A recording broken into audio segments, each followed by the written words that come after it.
Hello and welcome to another how-to video. Today I'm going to be showing you how to disconnect the Audi A3 inbuilt stereo, basically how to take it out of the housing so you can connect other peripherals or other items. So what you're going to need is radio removal keys like this.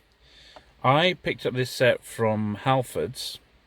It cost me about £9, and you get 4 of these keys, and basically, if you can see, they go into these 4 slots around the stereo, and you have to get all 4 in before it will release.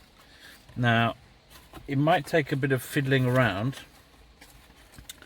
but what you're going to notice is that each one sort of clicks in, okay, and there's a certain way of doing it, so just try it both ways. That one's now gone in, okay, so that's how you do it. Now the other one,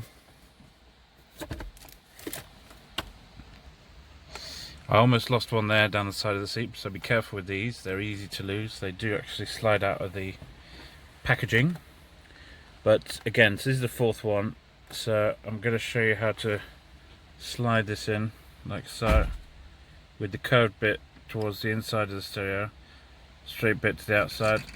You can hear that little click, so it's clicked in. And now I should be able to just pull it out. So once you've got all 4 keys in, you might need to play around with it a bit. Maybe get a thin screwdriver like this, just to wedge down the side, and then once you've done that, it should come out like this, okay? And then once it comes out, what you're going to want to do is just pull it out like so, and you can just rest it down here.